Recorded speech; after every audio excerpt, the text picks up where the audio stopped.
the Buddha, the supremely enlightened one, has talked a lot about the different types of karma that we do.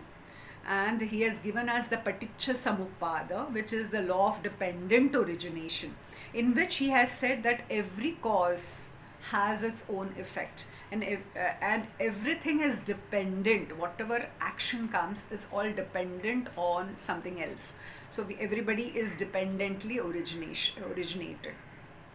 There are three kinds of kammas which are mentioned in various suttas.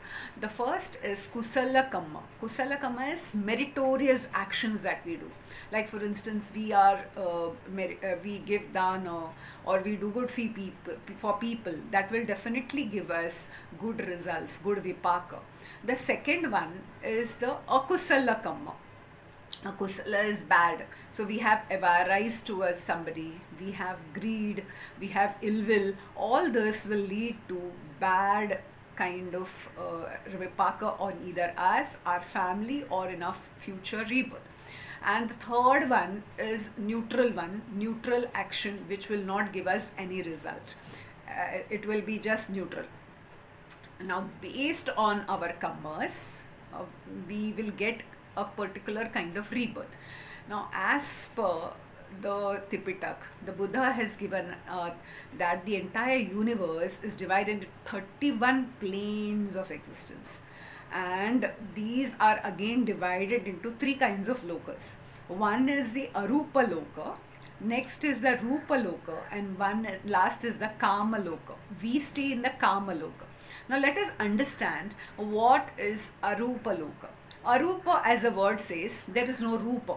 It's totally without form. It is a Brahma world wherein people there are not free from dukkha, but they are not able to understand the teachings of the Buddha, and they cannot attain Nibbana from here. There are four kinds of planes in the Brahma Loka, which are entirely formless. They don't have any forms, and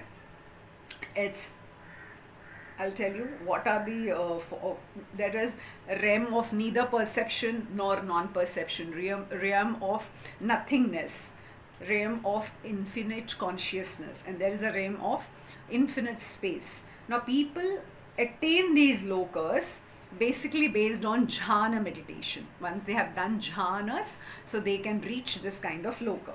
Now the next kind of loka is known as Rupa Loka, where people have a form, they have a physical body, they do not enjoy sensual pleasures, and it's a place of very less dukkha. And it consists of 16 different planes, which are divided into 4 categories according to the jhana meditation. So they can become enlightened if they come to know the Dhamma, and these devas used to come and understand from the Buddha. And there is like the fourth Chatutta Jhana Bhumi, which consists of 7 planes.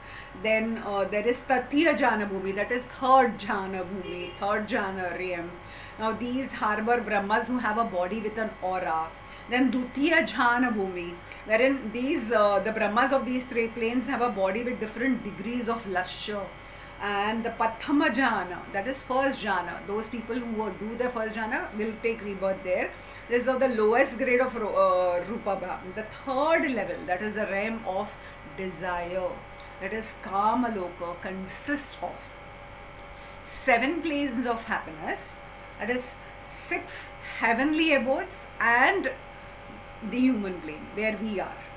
And there are 4 planes of unhappiness. So this completes the 31 planes. Now which are the 6 heavenly planes which are there in the Kama Loka?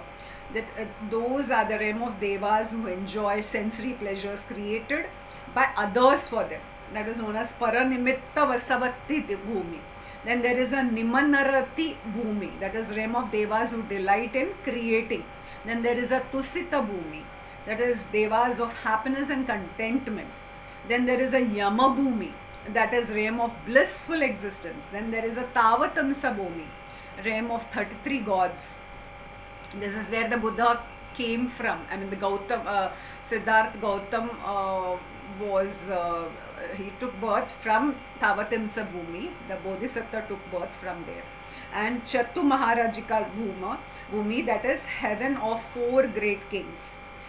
Now, the plane of humans, which is known as the Manusya Bhumi, here Dukkha and Sukha both can be experienced, and one can attain Nibbana only from the human birth. So, we are very lucky that we are a part of the human plane, and we can do meditation based on here. And Bodhisattvas prefer this realm because it is the best way in which to serve the world and perfect the requisites of Buddhahood.